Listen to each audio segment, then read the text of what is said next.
universe seems to be endless with no signs of life. While a lot of us might believe there is no extraterrestrial life out there, no one can prove otherwise. But recently, scientists made an incredibly shocking discovery when looking at the second planet from the Sun, Venus.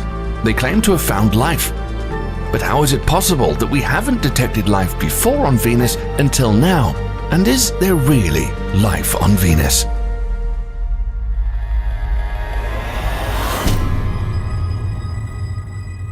Venus is an incredibly hot world, but research seems to suggest it once had vast oceans. It's possible that Venus could have been as habitable as the Earth, but in the last billion years, greenhouse gases transformed the planet from an oasis to the uninhabitable hell it is now. The scorched surface becoming too harsh for life forms that may have retreated deep into the ground or into the atmosphere to avoid extinction.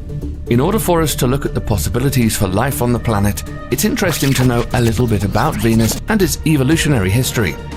Chances are you've seen the planet Venus many times and didn't know it. You can easily see it from Earth because it's the brightest object in the sky next to the Sun and Earth's moon, and it's visible as a bright star in the morning and evening sky. It's one of only 4 terrestrial planets in our solar system and considered the Earth's sister planet. Venus is about 20% smaller than Earth and is smaller inside with an iron core 2,400 miles wide. We can't see the surface of the planet from Earth because Venus is covered with thick clouds. But there have been space missions that show it's covered with mountains, volcanoes, craters, and huge lava plains. And for the record, those spacecraft didn't last long. This is because temperatures on Venus are hot enough to melt lead at around 880 degrees Fahrenheit, hot enough the ground would glow a dull red. The atmospheric pressure at the surface is 92 times the sea level pressure on Earth, or the same as being 3,000 feet underwater. It would crush you, and any spacecraft not built to withstand the immense pressure. The thick clouds are mainly carbon dioxide, but also have a layer of reflective sulfuric acid with the smell of rotten eggs. It's not a place you would want to be, or could survive more than a few seconds. Venus is too close to the Sun to sustain life as we know it, and averages a distance of about 67 million miles away from the Sun. However, about 3 billion years ago, the Sun was only 80% as luminous as it is now. With that in mind, it's possible that this hellish planet could have had an environment much like the Earth, and for about 2 to 3 billion years after the planet formed, life could have had plenty of time to emerge. The Pioneer Venus spacecraft launched by NASA in 1978 and several other space explorations have helped us study the planet and reveal some details on how it transformed from an Earth-like planet to the hellish place it is today. Evidence was found showing there may have been shallow oceans on the surface of Venus for 2 to 3 billion years, and temperatures on the planet would have ranged from a low of 68 degrees Fahrenheit to a high of 122 degrees Fahrenheit. It would have been easy for life to flourish under these conditions, and where there is water, there is a good chance of life. Ancient Venus was certainly a lot different than it is now, and it's been theorized that it formed out of ingredients similar to Earth, but followed a different evolutionary path. Its rotation rate around the Sun is 117 days compared to Earth's 1 day. But scientists say it's possible Venus once had the same rotational period as Earth. It had more dry land than the Earth, especially in the tropics, and the surface was ideal for making the planet habitable with plenty of water to support an abundance of life, and there was plenty of land to reduce the planet's sensitivity from incoming sunlight. But around 700 million years ago, some kind of massive resurfacing event triggered a runaway greenhouse effect, causing the planet's atmosphere to become very dense and very hot. No one knows for sure what caused this massive catastrophe to happen, but some researchers believe that volcanic activity may have been the cause, as magma and molten rock bubbled to the planet's surface, releasing huge amounts of carbon dioxide trapped in the planet's crust when it rapidly cooled after forming 4.2 billion years ago. This sounds like a scary occurrence, and similar events have happened here on Earth. The Siberian Traps is a huge 3 million square mile region of volcanic rock in Siberia, Russia. It's the evidence of a massive eruptive event that happened in the last 500 million years. The 2 million year eruption released toxic amounts of greenhouse gases and caused a mass extinction. So now that we know quite a bit about Venus, could simple life forms be struggling to survive on the planet after millions of years? And how would we know? Recently, scientists say they've discovered a chemical called phosphine in the clouds of Venus. Phosphine is made up of 1 atom of phosphorus and 3 atoms of hydrogen. It's also been detected here on Earth, on Jupiter and Saturn. So, how is this discovery of phosphine evidence for life? The one thing that got researchers excited about the smelly flammable gas is that, as far as we know, phosphine can only be made by life, whether it be humans or microbes. Humans have made it to use as a poisonous chemical weapon that was used in World War I, and it's still made as an agricultural fumigant. But the interesting thing is that phosphine is also made naturally by some species of anaerobic bacteria. These are organisms that survive in oxygen-starved environments, such as landfills and marshlands. With that in mind, researchers set out looking for phosphine on other planets, since finding it could indicate the presence of alien metabolisms, and they found it in the clouds of Venus. Using the largest astronomical telescope in the world, the James Clerk Maxwell Telescope and the Atacama Large Millimeter Array Telescope, researchers measured trace gases in the Venus atmosphere. Phosphine should not be in the Venusian atmosphere at all. It's extremely hard to produce, and the chemicals in the clouds should destroy the molecules before it can accumulate in amounts large enough to be observed. So, what could be creating the phosphine? Some scientists say it's too early to conclude life does exist on Venus, and that the data needs to be verified, and the phosphine fingerprint could be a false signal introduced by the telescopes or data processing. But if phosphine is really floating through the clouds on Venus, it suggests one of two things.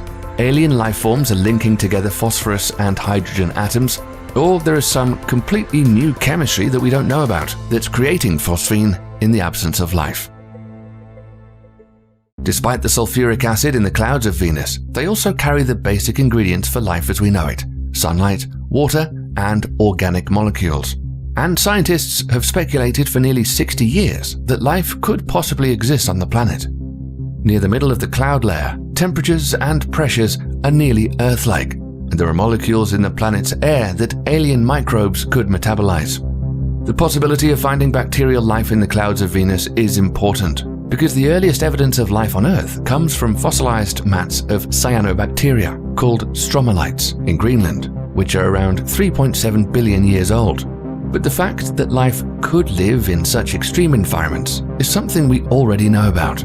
Around 4 billion years ago, there lived a microbe called the last universal common ancestor, or LUCA. There is evidence that this microbe lived an alien lifestyle because it was hidden deep in underground iron-sulfur-rich hydrothermal vents. Being both anaerobic and autotrophic, it didn't breathe air and made its own food from the dark, metal-rich environment it thrived in. This microbe's metabolism depended on hydrogen, carbon dioxide, and nitrogen, which it turned into organic compounds such as ammonia. The most remarkable thing of all was this tiny life form was the beginning of a long lineage that covers all life on Earth. Now that the biosignature of phosphine gas has been discovered in the clouds of Venus, there are missions being planned by several institutions, including California's Rocket Lab, who plan to send a spacecraft to Venus in 2023 to hunt for definitive signs of life. The mission will use 2 pieces of Rocket Lab hardware: the 57-foot-tall Electron booster, which is currently used to launch small satellites into space, and the Photon satellite bus, which recently made its debut flight. The Photon will launch atop the Electron booster, then it'll make its way to Venus on a flyby trajectory. When the Photon gets close enough, it'll deploy a probe into the atmosphere. Its goal will be to hunt for signs of life in the deck of Venus air that is habitable.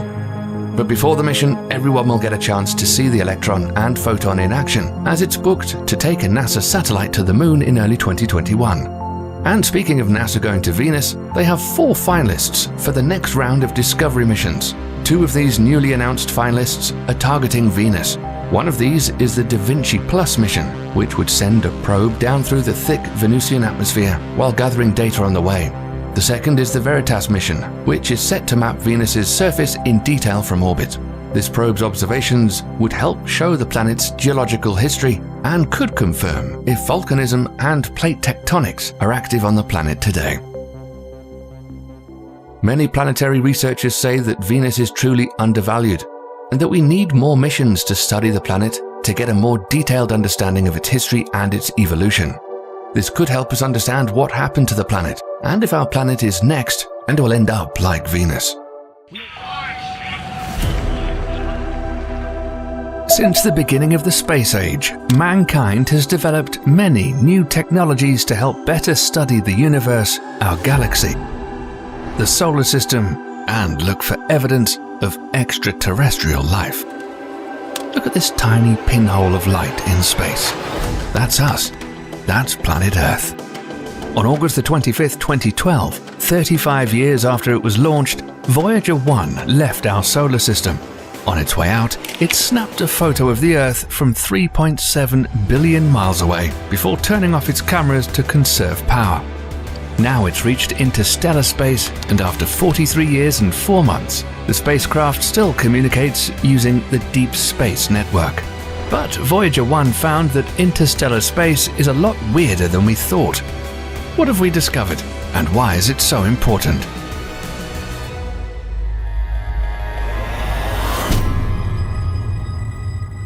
In the summer of 1964, NASA developed ways to study the outer planets of the solar system in the NASA Jet Propulsion Laboratory. Engineer Gary Flandro predicted that by the end of the 1970s, there'd be a rare alignment of the planets Jupiter, Saturn, Uranus, and Neptune that only occurs once every 175 years. This alignment of the planets would allow mankind to visit all 4 planets during a single mission. The flight would change its trajectory at each planet and increase the speed of the probe enough to reach the next point in its flight path. Gravity maneuvering, or slingshotting, is when a spacecraft is pulled by a planet's gravity and increasing speed as it shoots around the planet, saving tons of energy and time. As an example, flight to the farthest planet, Neptune, could only take 12 years instead of 30. The Mariner Jupiter-Saturn project began in early 1972 at a cost of $360 million. In March 1977, just a few months before launch, due to the mission's importance, the probes were renamed Voyager 1 and Voyager 2. The Voyagers were equipped with computers that could be reprogrammed, allowing researchers to change programs and fix any problems on the fly.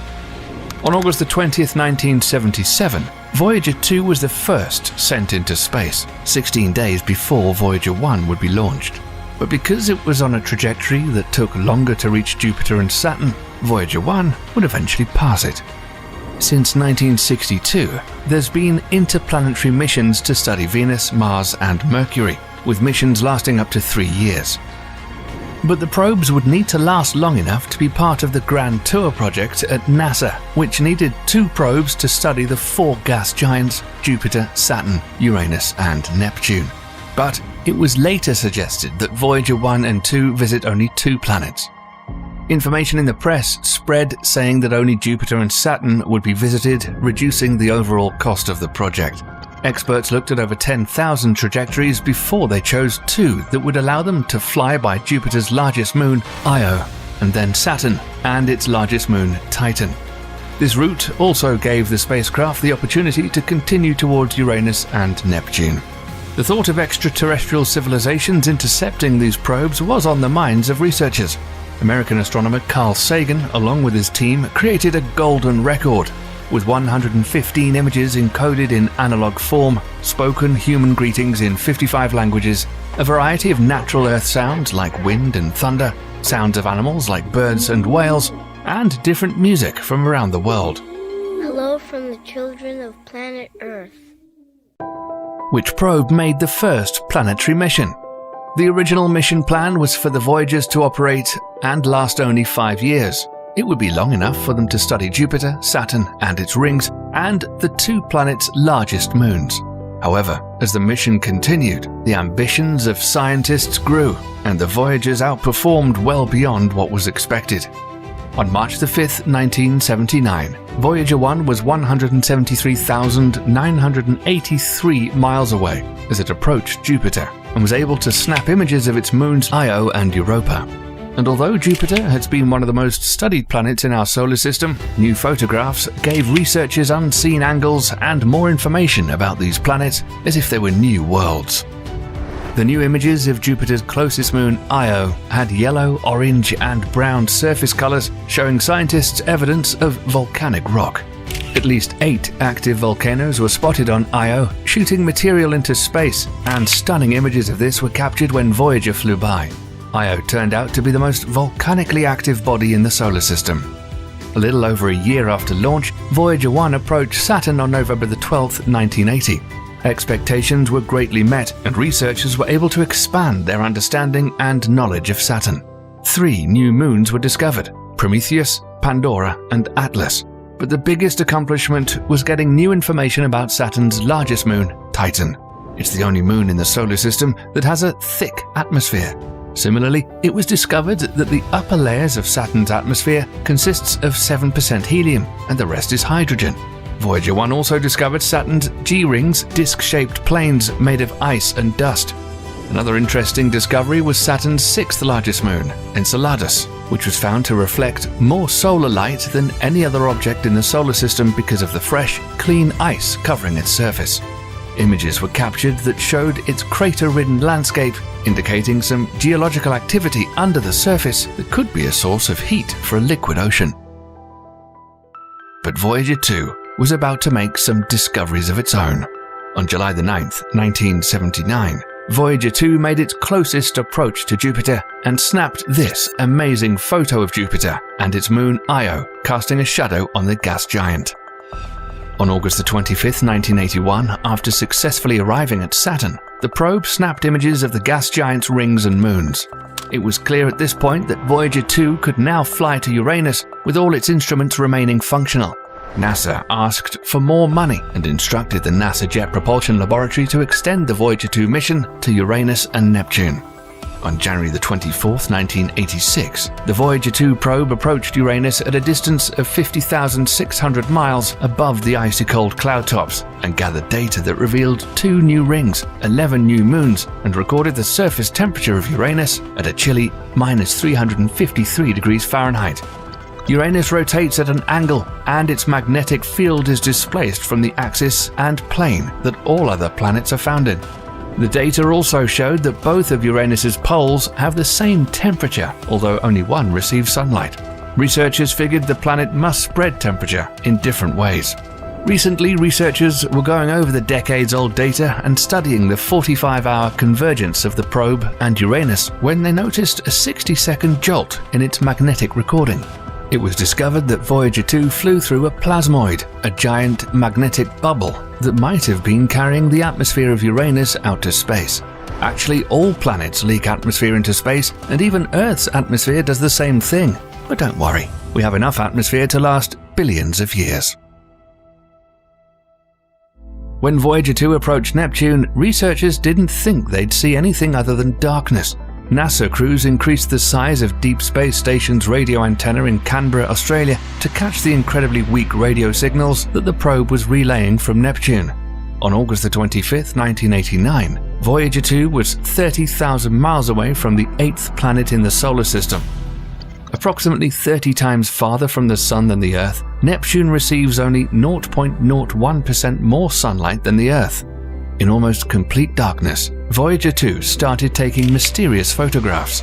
They revealed the makeup of the blue planet, showing the presence of methane, 6 new moons, and 4 rings. Like Saturn and Uranus, the rings and Neptune's 4 moons made a complex, interconnected system. The probe also discovered winds measuring 1,500 miles per hour around a strange, previously unseen place on Neptune named the Great Dark Spot, a massive rotating storm the size of the planet Earth. In fact, both planets, Uranus and Neptune, are known for strong winds that can reach supersonic speeds 10 to 15 times stronger than on Earth. Uranus and Neptune were originally thought to be gas giants, but in the 90s it was discovered that they were made up of heavier substances, and they became a distinct class of planets called ice giants. Triton was no less impressive. This moon of Neptune is located to the planet's north. It's the coldest of all natural bodies astronomers have discovered at a frosty -391 degrees Fahrenheit. Voyager 2 was able to approach the planet at a distance of about 25,000 miles and discovered active geysers that spewed nitrogen into space. Triton was the final object that the space probe would meet in the solar system before heading out into the great unknown. Where will the Voyagers go next? The Voyager's interplanetary missions have been completed, providing astronomers with lots of new knowledge and a better understanding of our solar system. These two probes, together, made huge breakthroughs in astronomy. Distant object in space made by humans, and Voyager 2 was the first to study the 4 outer planets, Jupiter, Saturn, Uranus and Neptune, and also entered interstellar space in November 2018. But when Voyager 1 went into interstellar space, the instrument that measures the temperature of plasma had stopped working, but Voyager 2 still had a working instrument. Our Sun does a lot more than just provide light and warmth.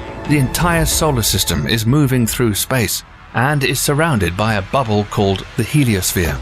This bubble is continually inflated by plasma coming from the Sun and is known as the solar wind. It extends 11 billion miles from the Sun's leading edge, surrounding all 8 planets and beyond.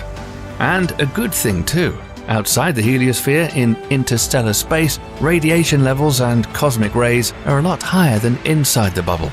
The Sun's solar winds are protecting the entire solar system as it flies through space. The heliosphere extends far beyond the region of Pluto until it encounters what is called the termination shock, where its motion slows abruptly because of the outside pressure of the interstellar medium. Voyager 2 discovered that the interstellar medium was at least 54,000 degrees Fahrenheit, but the plasma is so thin and diffuse that the temperatures around Voyager 2 remained extremely cold. The Voyagers have started supplementary missions to study the outer regions of the solar system in interstellar space. These 2 probes are still speeding across interstellar space and will never return to the solar system and only have the infinite reaches of space ahead of them. NASA's website shows where the Voyagers are in real time. They're getting further and further away from the Earth, every day letting us know we could expect the unexpected. It seems there's no other place in the universe with a dense atmosphere. Mountains, sand dunes, plains, lakes, rivers and oceans, except the planet Earth. But it turns out there's actually a place much like the Earth in our solar system that has a complex weather cycle, landscapes carved by liquid, and volcanic activity. It may even resemble the Earth in its earliest stages, and some scientists think it might be better to colonize it first instead of Mars.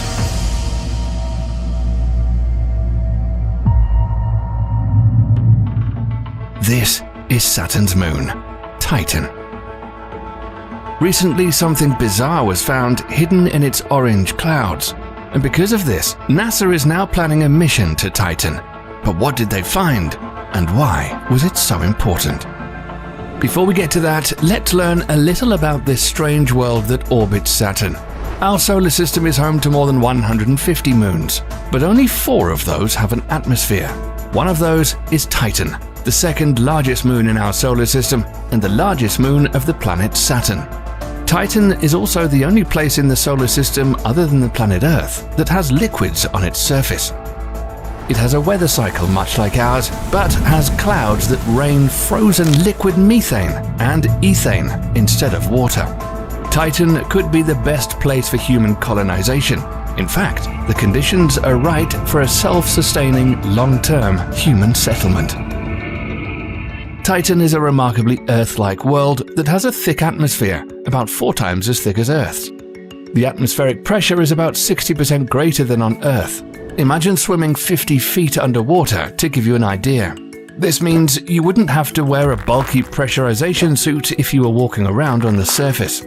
The atmosphere would also keep out deadly radiation, energetic particles from the Sun, and galactic cosmic rays from making it to the surface of Titan, making it a safe environment for humans. Mars doesn't have such protection. People living on Titan could walk or bounce around since gravity is only 14% of the Earth's. If you strapped some wings on yourself, you could literally fly around under your own power. But it's very cold on Titan, because on average it's 886 million miles from the Sun. You would need a suit to keep warm, because the surface temperature is about minus 290 degrees Fahrenheit, and the only sunlight that reaches its surface is like late sunsets on Earth. Of course, you'd also need to wear a respirator to breathe. Titan is tidally locked to Saturn, meaning one side always faces the planet. It's 759,000 miles away from Saturn and has a radius of about 1,600 miles. It takes the Titan 15 days and 22 hours to make a full orbit of Saturn, and 29 Earth years to make a complete orbit around the Sun. No one is certain what Titan looks like under the surface, but on January 14, 2005, the European Space Agency's robotic lander Huygens made a dramatic descent through the Moon's orange, smoggy atmosphere and landed on the surface of the Moon. The camera on Huygens shows a desolate-looking surface and captured the trademark yellow haze, which revealed intricate details of the atmosphere's layers, winds, and mysterious chemical processes. Based on data from the Cassini-Huygens mission, Titan has 5 primary layers of rock. The soggy Moon has a core of water-bearing silicate rock surrounded by a shell of special water ice called Ice 6 that's found only at extremely high pressures. This high-pressure ice is surrounded by a layer of salty liquid, and an outer crust of water ice sits on top of this. The surface is coated with organic molecules that have rained or settled out of the atmosphere in forms of sands and liquids. The presence of lakes and seas on Titan brings up an interesting question. Could there possibly be any forms of life there? In 2005, scientists at the Southwestern Research Institute in Texas and Washington State University said that several of the crucial elements for life on Earth are also on Titan, even though the conditions are far harsher than Earth. Some life forms are a lot tougher and stranger than we think. Take, for instance, Deinococcus radiodurans bacteria, an extremophile that was in outer space for 3 years outside of the International Space Station, enduring microgravity, harsh ultraviolet radiation, temperatures near absolute zero, and still managed to survive. If there's life on Titan, it could be hidden underground, and a lot weirder than we think. The Cassini spacecraft revealed that the Moon is hiding an underground ocean of liquid water mixed with salts and ammonia. Titan could potentially have environments with conditions suitable for life as we know it in the subsurface ocean, or bizarre alien life that we don't know about yet in the hydrocarbon liquid on the surface. But what happened there recently that drew our attention there? In 2016, a team of scientists identified a molecule called cyclopropenylidene, C3H2, in Titan's atmosphere that's never been detected anywhere else except deep space. The discovery was made using the Atacama Large Millimeter Array, ALMA, that's made up of 66 radio antennas. These all work together, creating a single giant telescope. ALMA uses a technique known as interferometry, where all antennas are pointed in the same point in the sky. The antennas pick up a signal from the target in the universe and join forces to analyze the signal. By combining radio waves from the antennas using a supercomputer, researchers can obtain extremely high precision images. In order for ALMA to get these images, there must be a perfect synchronization between all 66 antennas and the electronics with the precision of a millionth of a second. Using this incredible technology, researchers found something they didn't expect to find: a weird molecule called cyclopropenylidene. C3H2 is a strange organic molecule that doesn't exist terrestrially on Earth and can only be seen in a laboratory. C3H2 was first discovered in clouds of gas and dust throughout the Milky Way, including the Taurus Molecular Cloud. This simple carbon-based molecule may be a precursor to more complex compounds, and it could form or even feed possible life on Titan, like organic molecules that formed life on Earth between 3.5 and 3.9 billion years ago. C3H2 is the only other cyclic or closed-loop molecule besides benzene to have been found in Titan's atmosphere so far. Closed-loop molecules like it are important because they form the backbone rings for the nuclear bases of DNA and RNA, which is also a critical compound for life's functions. However, C3H2 is not known to be used in any modern-day biological reactions. NASA says the molecule could be an indicator for life, since something has to be generating an unstable molecule. If there is life on Titan, it would be incredibly different from water-based life forms we know of.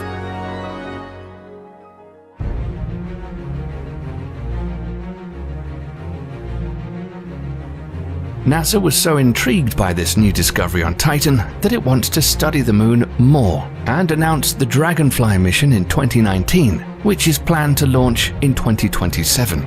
It'll take 9 years for it to reach Titan, arriving in 2036, and will cost a total of $1 billion, including its ride into space.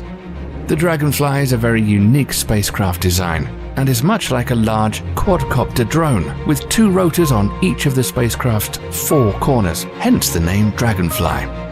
When it arrives at Titan in the year 2035, it'll need to travel to different areas for study. The Mars Curiosity rover used special tracks to roam the red planet, but with Dragonfly, scientists decided to take advantage of the moon's low gravity with a flying vehicle. This will be the first time that NASA will fly a multi-rotor spacecraft for science, and Dragonfly will be able to make vertical takeoffs and landings. Despite the lower gravity on Titan, it still needs electricity to fly around. So the Dragonfly is equipped with a radioisotope thermoelectric generator, a type of nuclear battery that converts heat from decaying plutonium-238 into electricity. This means it could fly and operate on Titan for decades. Since Dragonfly can easily fly around, it can be moved so that it's always facing the Earth for direct communication, which takes 70 to 90 minutes each way, since Titan is so far away from the Earth. During its proposed 2.7-year mission, Dragonfly will take advantage of the dense atmosphere that'll keep cosmic rays and radiation from destroying it. And it will fly to many different locations to pick up surface materials for chemistry experiments. It'll also check out the planet to see if it's possible for humans to inhabit it one day. Since the building blocks of life, or the organic molecules on Titan, are expected to be similar to those on Earth before life arose, Dragonfly will help study how far pre-life chemistry has progressed to see how life evolved on our own planet. See, we have no idea how life really formed and began on our planet. All we know is that it involved organic molecules. Dragonfly will check out the moon's atmosphere, what the surface is made of, and the ocean that lays below the surface, looking for complex organic materials that are the keys to life. Now, the only thing left is to build the spacecraft and get it ready to launch. Even if we don't find what we're expecting there, the Dragonfly mission will show us a lot more about Titan. It seems that we may soon find life on another planet or moon, and that'll be a very exciting time for science and humanity.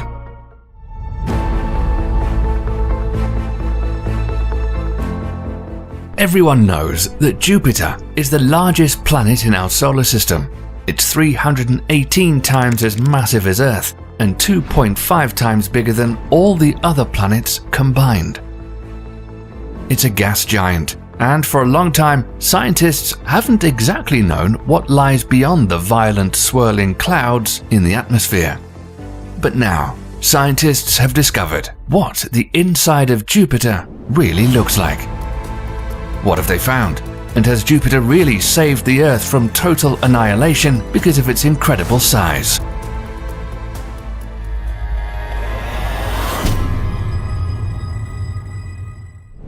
Our solar system began as a disk of dust and gas some 4.6 billion years ago. The first planets to form were the gas giants Neptune, Uranus, Saturn, and Jupiter. Jupiter took shape about the same time as the rest of the solar system, forming around 4.5 billion years ago, its strong gravity pulling in massive amounts of gas and dust from the disk before all the other planets formed. It was the first and the largest. Jupiter is mostly made up of hydrogen and helium, about 90% hydrogen and about 10% helium, almost the same composition as our Sun, which is about 70% hydrogen and 28% helium. Some astronomers call Jupiter a failed star. However, the gas giant only has a mass of 1,000th that of the Sun. Jupiter just isn't massive enough for gravity to trigger nuclear fusion. The beautiful whirling clouds and storms that you see in images, the layer resting on the surface known as the troposphere, are about 31 miles thick and are made up of ammonia, ammonium hydrosulfide, and water, which form the distinctive red and white bands. When you look at Jupiter, you probably think that it must have a solid surface. The fact is that Jupiter doesn't have a true surface. It's mostly swirling gases and liquids, and if you sent a spacecraft there, it would have nowhere to land. But just because the spacecraft wouldn't have a place to land doesn't mean it would fly right through Jupiter's atmosphere and come out unharmed through the other side. This is because extreme pressures and temperatures deep inside the planet would crush, melt, and vaporize any spacecraft trying to fly into the planet. But we've sent spacecraft to orbit and explore the planet. The $1 billion Juno probe, the farthest space probe ever to be powered by solar arrays, was launched towards Jupiter on August 5, 2011, and arrived in orbit around the planet on July 4, 2016. And what we've discovered and learned about Jupiter is incredible. The newest discovery using data collected from the Juno spacecraft found that the colourful stripes of swirling gas and dust you see in Jupiter's atmosphere were found to run 1,800 miles deep and hold so much gas that the mass is about 3 times that of the entire Earth. These belts of wind flow at speeds of 223 miles per hour and disrupt how mass is spread across the planet.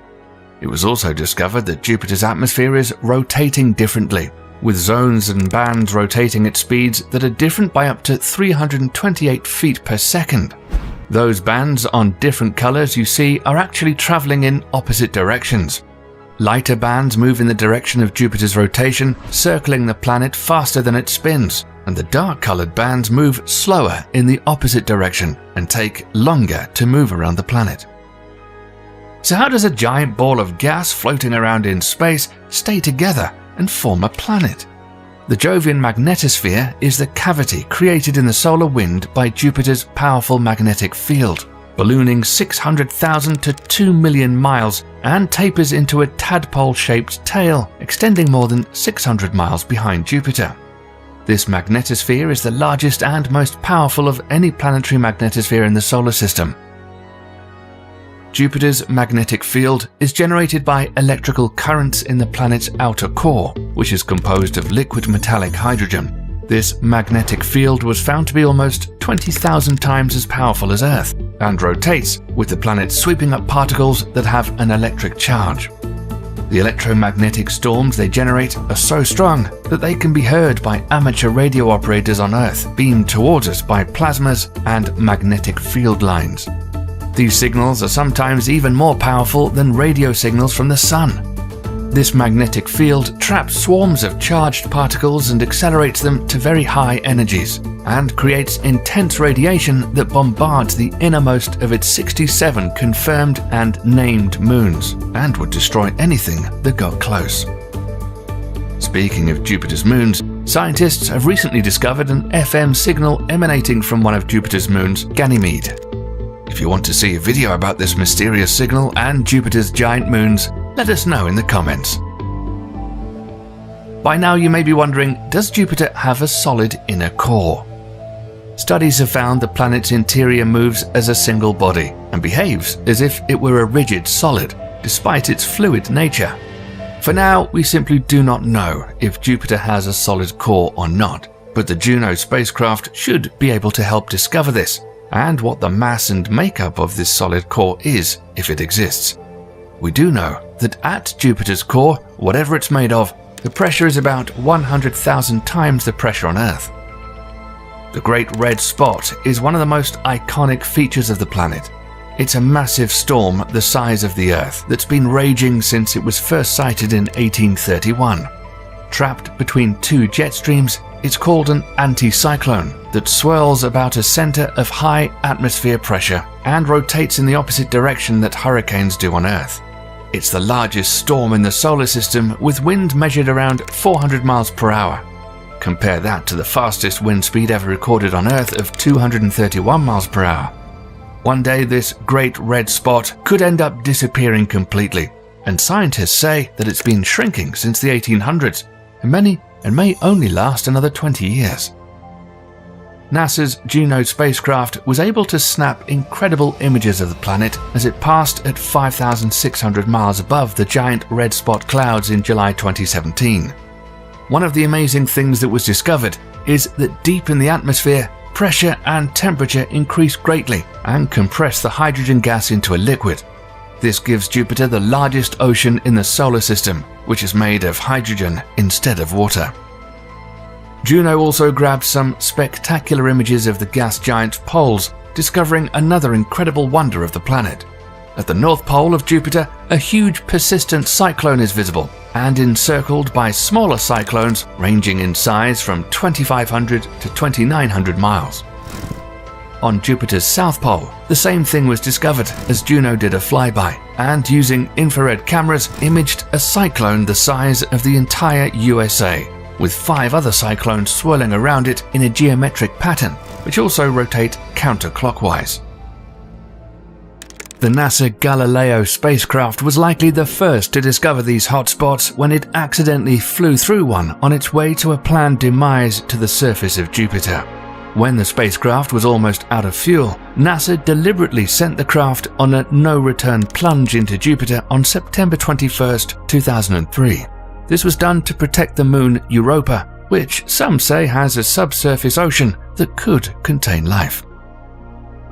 It's worth mentioning that we probably should be thankful for the planet Jupiter's size and the powerful magnetic field that it generates, because it's possible that Jupiter has saved the planet Earth from certain doom. People were laughing at the prospect of an asteroid or comet hitting the Earth in the late 80s and early 1990s, but then something happened that would quiet that laughter. The comet Shoemaker-Levy 9 was discovered by Carolyn and Gene Shoemaker and David Levy on March 18, 1993, using the Schmidt telescope at Mount Palomar. Scientists calculated the comet was originally 1 to 1.2 miles wide. However, tidal forces from Jupiter's powerful gravity had broken the comet into more than 20 pieces as it made its close approach to the planet sometime in 1992. But the biggest revelation was scientists saw that the fragments were going to smash into Jupiter, and luckily for NASA, its Galileo orbiter was still on its way to the gas giant.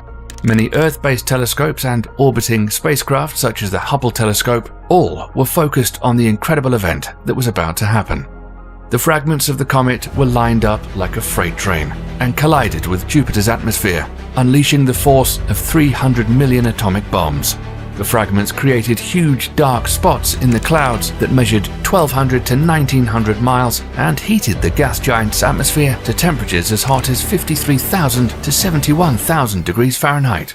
If a comet of this magnitude hit the planet Earth, the results would be devastating, with impacts sending dust and debris into the sky, which would cool the atmosphere and absorb sunlight and envelop the entire planet in darkness. This historic Jupiter comet impact is what led to planetary defense. But fear not, this type of collision was very rare, and scientists say probably only occur every few centuries. Or do they? On August the 7th, an amateur astronomer was looking at Jupiter through his telescope when he captured an asteroid colliding with the atmosphere of Jupiter, creating a white flash visible in the clouds. Some scientists say these impacts are inevitable, with the amount of objects floating around in space and Jupiter's massive gravity tugging on anything that gets close to it. We could say that Jupiter's like Earth's big brother, and likely protecting us from asteroid impacts. We've learned some new things about Jupiter and how its layers of atmosphere are made up, and we've also been able to image the planet in striking detail, piecing together images captured at the perfect moment for clarity called lucky imaging. The highest resolution image of Jupiter ever seen has been created in thermal infrared light. In the photos you can see the familiar banding. Bright regions are clear air, where heat from inside the planet can leak out, and darker regions are where the thick clouds block the heat from escaping. This proves that the interior of Jupiter is very hot, heat left over from its formation billions of years ago. When taking a look at Jupiter through the Hubble telescope, what you see is sunlight reflecting off the cloud tops. With these amazing images, we're learning more and more about Jupiter every day. And we're not done yet. Juno is still on its mission, and only about 1/3 through its planned mapping of the planet. And there are still reasons to believe that Jupiter may have a rocky center that's enveloped in a layer of metallic hydrogen. We're definitely going to get more incredible images of Jupiter coming soon, and we're about to unlock the mysteries of the biggest planet in the solar system. So make sure to stay tuned here to see the latest stunning images of Jupiter. Before modern telescopes, humans could only imagine what the surface of the Sun and the planets looked like. Now, advanced technology has made it possible to get in close and take images of the Sun and the planets deep in our solar system. Now, get ready to see the solar system as you've never seen it before, and see images that were so good they shocked astronomers.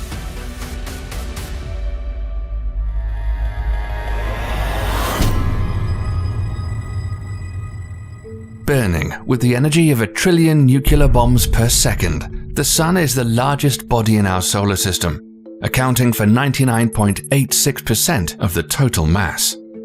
One of the most dramatic images of the Sun was captured by the Solar Dynamics Observatory on August 31, 2012, when a long filament of solar material that had been hovering in the Sun's atmosphere erupted into outer space. This beautiful but deadly coronal mass ejection, CME, traveled at over 900 miles per second. The planet closest to the Sun, orbiting at an average distance of 36 million miles, Mercury, has been studied by many spacecraft throughout the years. But NASA's MESSENGER spacecraft was the first to orbit the planet. Images showed the surface covered in craters in all sizes and massive asteroid impact sites like the Van Eyck crater, which is 168 miles in diameter, and the Caloris Basin, which is 960 miles in diameter, with mountains at the outer rim 1.2 miles high. These are images with spectral surface measurements that were taken on April 29, 2015. MESSENGER snapped more than 200,000 images of Mercury before ending its mission in 2015 with an intentional crash into the planet's surface. The probe's demise was inevitable, as MESSENGER had been orbiting Mercury since March 2011 and had run out of fuel. Right before impact, it sent back its final image, the highest resolution photo of Mercury ever captured. You'd think that Mercury would be the hottest planet because it's the closest to the Sun, but our next planet is actually the hottest in the solar system. The second planet from the Sun, and also Earth's closest neighboring planet, Venus, has a thick atmosphere made up mostly of carbon dioxide, sulfur dioxide, and nitrogen gas, which traps the heat of the Sun, making it a hellish world. Venera 13 was a probe built in the Soviet Union for the Venera program to explore Venus. It was the first lander to transmit color images from the surface of Venus. Venus is a hot world, with surface temperatures as high as 880 degrees Fahrenheit. The probe was designed to only last 30 minutes, but it must have been built like a tank, because it continued to transmit data and images for more than 2 hours after landing on March 1, 1982. NASA then sent the Magellan spacecraft to Venus in 1990 to image and map the entire surface. It sent back images of the planet's surface showing evidence of volcanism, tectonic plate movement, turbulent surface winds, and miles of lava channels, including one measuring 5,550 miles long. Another incredible image of the volcano Mat Mons that rises 3 miles. Once Magellan was finished mapping the entire surface, it also ended its mission and crashed into the fiery planet. The third rock from the Sun, the Earth, is very unique and the only place known to have life in the solar system. There have been lots of amazing images taken of the planet we live on, but modern satellite photos are probably the most breathtaking, like this image from NASA of the Earth as it looks right now. This amazing true color image was taken by NASA's Moderate Resolution Imaging Spectroradiometer from 22,000 miles above the Earth and shows North and South America as they appear from orbit. The Moon also making a guest appearance in the background. And on December 14, 2020, NASA captured a total solar eclipse with the GOES 16. That's quite amazing. But here is something you may not have seen. In March 2011, a Russian satellite named Elektro-L captured incredibly detailed images of the Earth that appear to rival NASA images. Many claimed that they are more accurate and show different things, but NASA say they're not accurate. We're not sure. But which images do you think are the best? And by the way, remember the MESSENGER spacecraft? It snapped a photo of the Earth and of the Moon and sent us a postcard before speeding towards Mercury. Mars has always been of great interest to humans. The fourth planet from the Sun, the red Martian planet, has been studied heavily. The Viking Orbiter 1 took stunning snapshots of Mars in 1979, like this photo of the Valles Marineris. And the Viking 2 orbiter snapped an image showing the southern polar plains and polar ice cap. In 2013, the Mars European Space Agency's Mars Express took highly detailed images of Hebes Chasma, the northernmost part of Valles Marineris, as seen in this movie created from the images. But since then, 4 rovers have already been on the planet's surface studying and snapping photos. The images from the Mars Curiosity rover, including a selfie, were the most incredible images from the surface of an alien world. This is a 1.8 billion panoramic view made up of over 1,200 images of Mars as seen by Curiosity, which is still operational. The largest planet in our solar system, the gas giant Jupiter, has the most unique look of all the planets with its giant Great Red Spot, a storm on the planet that's been raging for 350 years and is so large it could swallow the Earth whole. On July 10, 2017, the Juno spacecraft flew just 5,600 miles above the Great Red Spot and nabbed the closest image of the massive storm ever taken. This image, a bit farther away, is a little bit truer in color to what we would see if we were orbiting Jupiter. But Juno also captured unbelievable images of polar regions, which cannot be seen from Earth. And what surprised astronomers was that Jupiter's North Pole has 8 storms swirling at its center, and they're laid out in a precise geometric pattern, the storms appearing as stable fixtures in Jupiter's atmosphere and not normal weather. But more incredible photos would come, and on November 13, 2018, a new image from Juno was created using data from the JunoCam imager that's nothing short of breathtaking. And on June 27, 2019, the Hubble telescope captured the planet's trademark Great Red Spot, which researchers say is shrinking. We got an awesome video coming up on Jupiter, so make sure not to miss it. As the #1 contender for the most beautiful celestial body in the solar system, Saturn is hard to beat with its iconic rings. And probably the best images of Saturn to date come from the Cassini-Huygens spacecraft. On October 21, 2002, the spacecraft was 177 million miles away from Saturn when it snapped this photo. And on March 27, 2004, as it got closer, took this natural color image as it neared its arrival into Saturn's orbit. Now here's a mind-blowing image of Saturn you may never have seen before. This is Saturn backlit by the sun, and with that added light, Cassini was able to image the ring system in a way not possible from Earth, and the result is stunning. But in 2004, the Hubble telescope was also in on the action and snapped an amazing photo of an aurora. In 2016, the Cassini spacecraft sent back images of Saturn's northern hemisphere. What scientists were surprised to see was a hexagonal vortex storms. They've been studied, but no one's sure how this forms. On September 15, 2017, the spacecraft made its final approach towards the gas giant, and before sending this final image, burned up in Saturn's atmosphere like a meteor. Known as the sideways planet because it rotates on its side, the 7th planet from the Sun. One of the best images taken, Voyager 2, made a flyby of the planet in 1999, and this image was taken using 3 color filters. And on July the 11th and 12th, 2004, a composite image of Uranus obtained by the Keck telescope was published showing the icy cold world and its rings. Those bright spots that you see on the surface of the planet are auroras. In November of 2011, the Hubble telescope snapped an awesome image of Uranus, and a colorized photo shows an icy blue sphere with red rings. And in 2017, the Hubble telescope captured auroras again on Uranus. Neptune is the 8th planet in our solar system and the farthest away from the Sun. The only spacecraft that's been close to Neptune is Voyager 2. One image taken by the spacecraft shows a giant storm raging on the surface of the planet, Neptune's Great Dark Spot. Before Voyager 2 would complete its mission and head towards interstellar space, it made a close approach and snapped this image showing bright cloud streaks in Neptune's atmosphere. The Hubble telescope has taken a recent image of Neptune and in December 2020 snapped this image with the Great Dark Spot. Because it's so far away from us, the best images we have of Neptune from Earth so far was taken by the European Southern Observatory's Very Large Telescope using a special narrow-field adaptive optics mode of the multi-unit Spectroscopic Explorer instrument. Many argue whether Pluto is a planet or not, but you're here to see some photos. One of the clearest images of Pluto that you'll ever see was taken by the Long Range Reconnaissance Imager, which is aboard NASA's New Horizons spacecraft on July 13, 2015.